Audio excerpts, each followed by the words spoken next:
Hello everyone! Magandang araw sa inyong lahat. Welcome back sa aming YouTube channel, Farm TV Realty Lopez. This is Louis, one of your site locators today. At ngayong araw ay nandito tayo sa bayan ng Ginyangan, Quezon. Meron tayong isa site na property na may sukat or lawak na 1.6 hectares o hektarya. Mula sa town proper ng Ginyangan ay may mga 6 kilometers ang layo. Same lang sa town proper ng Buena Vista. May mga 6 kilometers din ang layo. Ang layo niya naman sa Maharlika Highway ay mga nasa 26 kilometers. Alright, so ang property natin ay magsa-start mismo dyan sa may bakod na yan. Okay. And ang frontage ng property is nasa 150. So hanggang doon pa yung frontage ng property. Itong may bakod na to is hindi to kasama, pero pag punta na doon is kasama na yung kabilang part. Alright, so itong bahay na yan na nakita nyo is kasama na rin sa property, okay? Tara, pasukin natin yung property. Okay. Alright, so ang puno ng niyog dito is mga nasa 300 more or less. Okay. Yan, may puno ay poste ng kuryente. Flatland din.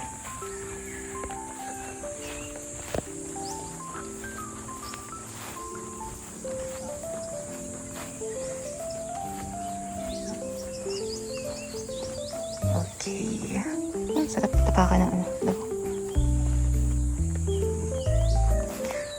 Meron ditong ano, katabi lang siya ng dagat. Ilan frontage ito sa dagat? Ilan?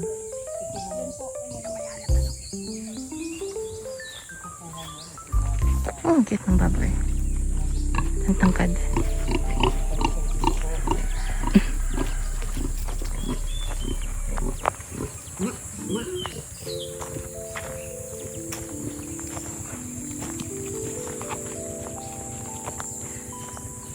Ilan po yung frontage sa dagat nito?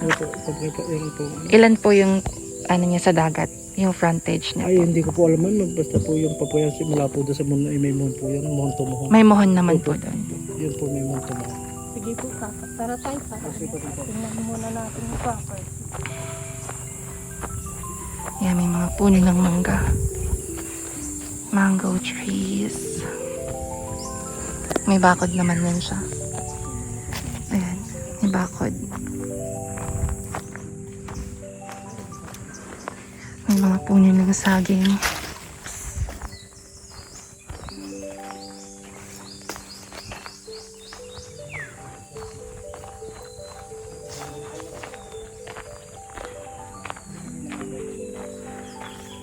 Ayan, may puno ng Gemelina din. Cute ng flowers. Kasi naman guys, may ano naman siya. May bakod naman. Ayan. So, madali namang ma-distinguish yung pinaka-property.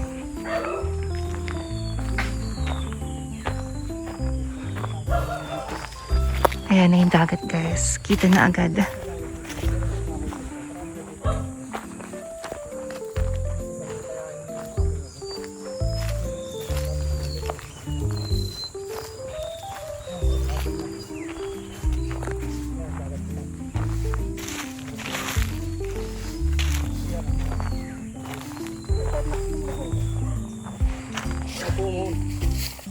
Bago yung kabila po. Yung nasa bako.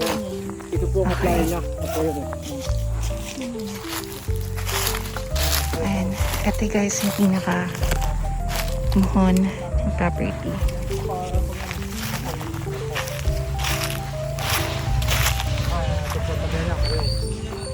Okay. Pero nga po mohon. Kabila. Pero yung papagay niya naman. Sako po ito pag Oo, saka po yan. Okay. Kapag ganun.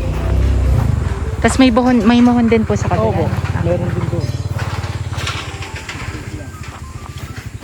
Alright. Malinis yung dagat yung tubig. I mean. Although itong part nito is may mga bakawan. Pero itong part, ayan, mula dyan hanggang dito. Itong part ito is malinis. Like, walang bakawan. So, pwedeng magbabad sa tubig.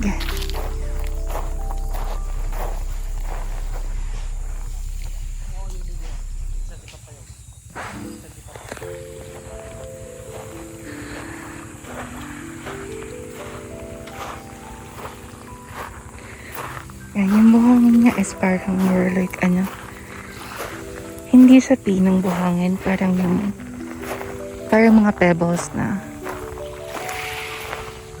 Hindi ko alam yung pebbles sa Tagalog. Basta ganun.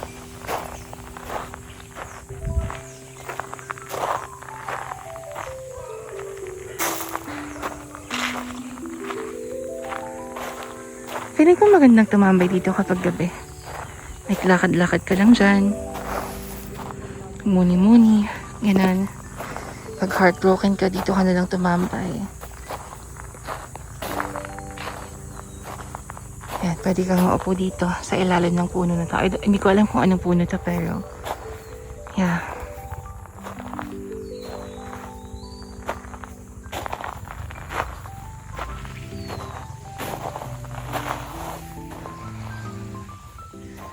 Ano lang din to, pwede naman siyang like linisan para mas gumanda lalo.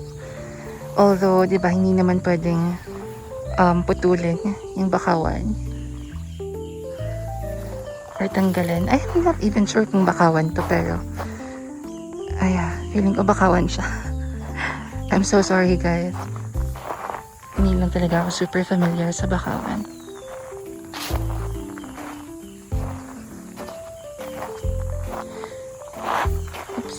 But yeah. Maganda dito, guys, kasi super tahimik lang din.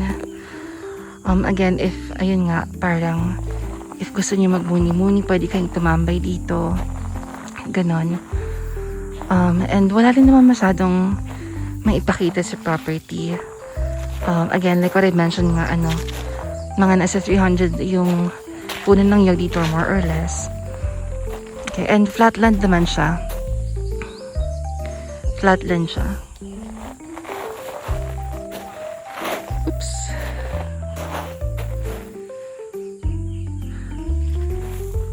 Super kalmado ng dagat ngayon. Super kalmado lang yung dagat. But I think if, let's say for example, mga typhoon season, siguro dun dun lalakas yung yung wave ng dagat, ng tubig. Okay. Parang gusto ko na umupo dito. And upo muna tayo dito, guys. Okay. Diba, super tahimik lang talaga, I swear. Parang if may mga friends kayo dito, may mga kaibigan, family members, partners nyo, pwede kayo mag-picnic dito, actually. And, just talk about life. Mga ganun ba? You can invite your friends over. Pwede kayo magpatayo ng kubo dito. Tapos, gawin yung tambayan. Ganun. Meron daw mohon din dito. Kaso, hindi ko kasi alam since yung may-ari is hindi na rin sa mama. So, pero yeah, yung pinakita ko kaninang mohon, doon sa part na yon, may mohon din siya dito. So, again, super dali naman ma-distinguish yung hangganan ng property, from end to end. Yeah, super dali lang ma-distinguish. Yes. Diba right now, super lang ako dito. I'm just relaxing kasi super, ayun lang, nakaka-relax lang talaga dito.